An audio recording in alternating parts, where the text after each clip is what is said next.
Vijayawada MP Kesineni చిన్ని అవినీతి భాగోతాన్ని బయటపెడుతూనే ఉంటాననే మాటకు ఆయన అన్న మాజీ ఎంపీ కేశినేని కట్టుబడి ఉన్నారు. ఈ నేపథ్యంలో మరోసారి సోషల్ మీడియా వేదికగా టీడీపీ ఎంపీ చిన్నిపై నాని రాజకీయ బాంబు పేల్చారు. మద్యం స్కామ్లో ప్రధాన నిందితుడు రాజ్ కసిరెడ్డితో చిన్నికి అనుబంధం ఉందని కేవలం ఆరోపించడమే కాదు, అందుకు తగిన వివరాలు కూడా ఆయన పొందుపరచడం విశేషం. అంతేకాదు, చంద్రబాబు నాయుడికి లేఖ రాసి చర్యలు తీసుకోవాలని డిమాండ్ చేయడం చర్చనీయాంశమైంది. ఇంతవరకు మద్యం కేసులో వైసీపీ నేతల పేర్లే ప్రముఖంగా వినిపిస్తున్నాయి. కొందరు అరెస్టు కూడా అయ్యారు. తాజాగా కేశినేని చిన్నికి లింక్ ఉందన్న నాని ఆరోపణలపై సిట్ దర్యాప్తు సంస్థ ఏం చేస్తుందనే విచారణకు తెరలేపింది. సీఎం బాబుకు నాని రాసిన లేఖలో ఏముందో తెలుసుకుందాం. విజయవాడ పార్లమెంటు సభ్యుడు కేశినేని శివనాథ్ చిన్నికి ఆంధ్రప్రదేశ్ మద్యం కుంభకోణంలో అరెస్టైన వ్యక్తులకు, ముఖ్యంగా కేశిరెడ్డి రాజశేఖర్ రెడ్డికి ఆయన సన్నిహితుడు దిలీప్ పేర్లకు సంబంధించిన తీవ్రమైన విశ్వసనీయమైన సమాచారాన్ని మీ దృష్టికి తీసుకురావడానికి నేను ఈ లేఖ రాస్తున్నాను.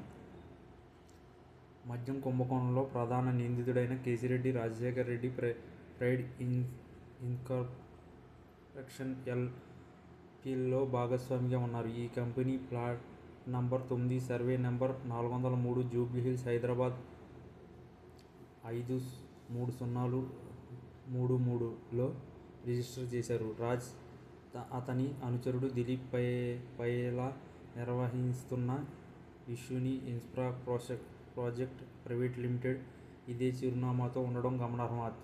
అత్యంత ఆందోళనకరమైన విషయం ఏమిటంటే, ప్రైడ్ ఇన్కార్పొరేషన్ ఎల్‌ఎల్సీ, ఇష్యూని ఇన్ఫ్రా ప్రాజెక్ట్ ప్రైవేట్ లిమిటెడ్ రెండూ ఒకే అధికారి ఈమెయిల్ ఐడిని ఉపయోగించాయి. accounts@eswar.com రెండు సంస్థల మధ్య గాఢమైన అనుబంధాన్ని ఇది స్పష్టంగా సూచిస్తుంది. ఇప్పటికే ఇద్దరు కీలక వ్యక్తులను అరెస్టు చేశారు. ఈ నేపథ్యంలో సిట్టింగ్ ఎంపీతో ప్రత్యక్ష సంబంధం రాజకీయ రక్షణ, ఆర్థిక కుమ్మక్కుపై తీవ్ర ఆందోళనకు కలిగిస్తుంది. అంతేకాక విజయవాడ ఎంపీ కేశినేని శ్రీనాథ్ చిన్ని అక్రమ సంపాదనను, హైదరాబాద్ రియల్ ఎస్టేట్, ఇతర కంపెనీల్లో భారీ మొత్తంలో పెట్టుబడులు పెట్టినట్లు విశ్వసనీయ సమాచారం. అలాగే కేశినేని చిన్నికి సంబంధించిన విదేశీ కంపెనీల వివరాలను వెల్లడిస్తూ ఉన్నత స్థాయి దర్యాప్తు చేయించాలి అని నాని డిమాండ్ చేశారు. అధికార దుర్వినియోగానికి పాల్పడ్డారనే ఆరోపణలు ఎదుర్కొంటున్న వ్యక్తులతో చిన్ని సాన్నిహిత్యాన్ని అనుసరించకుండా ఉండలేమని ఆయన పేర్కొన్నారు. చిన్ని అక్రమ వ్యాపారంపై ప్రజల నమ్మకాన్ని నిలుపుకునేలా నిష్పక్షగా విచారణ చేపట్టాలని మాజీ ఎంపీ డిమాండ్ చేయడం విశేషం.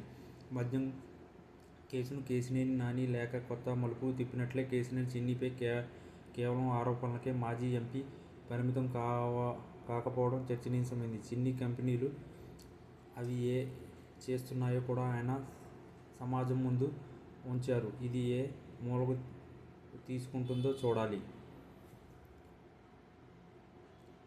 నెల్లూరు జిల్లాలో ఫైర్ బ్రాండ్గా అనిల్ కుమార్ యాదవ్ వైసీపీలో కనిపిస్తారు. ఆయన జగన్కి అత్యంత సన్నిహిత నేతగా మెలిగారు. 3 ఏళ్ల పాటు జగన్ కేబినెట్లో కీలకమైన జలవనరుల శాఖ మంత్రిగా పనిచేశారు. ఇక నెల్లూరు జిల్లాలో రాజకీయంగా ఆయన అంతా అనుకున్నట్లుగా చేశారు. వైసీపీలో ఆయనకు ఎదురు లేకుండా పోయింది. ఆయన హవా సాగుతూ వచ్చింది. అయితే ఆయన పుణ్యమని అనేక మంది కీలక నేతలు వైసీపీని వీడిపోయారు అని ప్రచారం ఉంది. అర్ధబలం, అంగబలం కలిగిన నేతలు కూడా పార్టీకి దూరం అయ్యారు. ఇక వేమిరెడ్డి ప్రభాకర్ రెడ్డి వైసీపీలో ఉండలేకపోవడానికి అనిల్ కుమార్ యాదవ్ అని అంటారు. ఇదిలా ఉంటే వైసీపీ భారీ ఓటమి చెందాక అనిల్ స్టాండ్ తగ్గింది, ఆయన కనిపించడం లేదు అని వార్తలు వచ్చాయి. ఆయన సొంత వ్యాపారాలతో బిజీగా ఉన్నారని, చెన్నైలో ఆయన ఉంటున్నారని వార్తలు వచ్చాయి.